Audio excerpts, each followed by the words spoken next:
ఏపీలో గత కొద్ది రోజులుగా రాజకీయ దుమారం నడుస్తోంది. ప్రధానంగా వైసీపీ సోషల్ మీడియాపై పోలీసులు ఉక్కుపాదం మోపుతున్నారు. సోషల్ మీడియా కార్యకర్తలను పెద్ద ఎత్తున అరెస్టులు చేస్తున్నారు. వారిపై కేసులు కూడా నమోదవుతోంది. ఈ క్రమంలో వైసీపీకి మద్దతు తెలిపిన సెలబ్రిటీలు సైతం కేసుల బారిన పడుతున్నారు. ఈ తరుణంలో వైసీపీ అధినేత జగన్ స్పందించారు. కూటమి ప్రభుత్వ తీరును ఎండగట్టారు. అరెస్టులపై ఘాటుగా స్పందించారు కూడా. పార్టీ బాధితులకు అండగా ఉంటారని హామీ ఇచ్చారు. ఈ క్రమంలో పార్టీ తరపున ప్రత్యేక టాస్క్ ఫోర్స్ ఏర్పాటు చేశారు. ఎక్కడైనా వైసీపీ సోషల్ మీడియా ప్రతినిధులపై కేసులు నమోదైనా, అరెస్టు జరిగినా వెంటనే ఈ టాస్క్ ఫోర్స్ ప్రతినిధులు స్పందిస్తారు. వారిని పరామర్శించి ధైర్యం నింపే ప్రయత్నం చేస్తారైతే సోషల్ మీడియా విషయంలో అధికార విపక్షాల మధ్య గట్టి యుద్ధమే నడుస్తోంది. సరిగ్గా ఇటువంటి సమయంలోనే AP deputy CM Pawan Kalyan తీవ్ర ప్రతిపాదన చేశారు. సోషల్ మీడియా దూకుడుకు బ్రేకులు వేసేలా కొత్త చట్టాన్ని తీసుకురావాల్సిన అవసరం ఉందని అభిప్రాయపడ్డారు. దీనికి సంబంధించిన బిల్లును అసెంబ్లీలో పెట్టి చర్చించాలని సూచించారు. ప్రస్తుతం ఏపీ అసెంబ్లీ సమావేశాలు జరుగుతున్న సంగతి తెలిసిందే.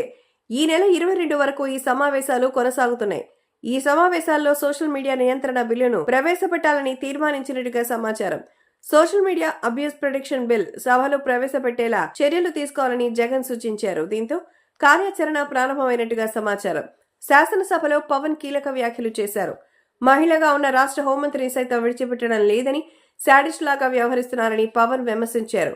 సోషల్ మీడియాతో పాటు డిజిటల్ ప్లాట్ఫామ్స్ పూర్తిగా దుర్వినియోగం అవుతోందని, ప్రమాదకర స్థాయికి చేరుకుంటోందని పవన్ ఆందోళన వ్యక్తం చేశారు. అప్పట్లో ఎంపీగా పనిచేసిన రఘురామకృష్ణరాజు పట్ల వ్యవహరించిన తీరును కూడా పవన్ గుర్తు చేశారు. ఈ సైబర్ బెదిరింపులకు చరమగీతం పాడాలని కూడా పిలుపునిచ్చారు పవన్. అందుకే social media abuse protection bill ను ప్రవేశపెట్టాల్సిన అవసరం ఉందని కూడా చెప్పుకొచ్చారు.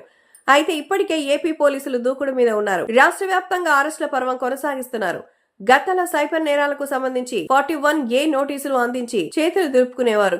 అయితే మారిన చట్టాలు, కఠిన సెక్షన్స్ నేపథ్యంలో అటు బాధితులు సైతం బెదిరిపోతున్నారు. సరిగ్గా ఇటువంటి సమయంలోనే ప్రత్యేక చట్టాన్ని తీసుకుని వస్తే సోషల్ మీడియాలో దుర్వినియోగాన్ని నియంత్రించొచ్చని కూటమి ప్రభుత్వం భావిస్తోంది. అందుకే పవన్ ఢిల్లీ వెళ్లి అమిత్ షాను కలిసినట్టుగా ప్రచారం జరుగుతోంది. అక్కడి నుంచి గ్రీన్ సిగ్నల్ వస్తే పవన్ కళ్యాణ్ ఈ విషయాన్ని అసెంబ్లీలోనే లేవనెత్తి మరి అద్భుతంగా ప్రశ్నించబోతున్నారని తెలుస్తోంది. మొత్తానికైతే సోషల్ మీడియా నియంత్రణకు కూటమి ప్రభుత్వం గట్టిగానే ప్రయత్నాలు చేస్తోందన్నమాట.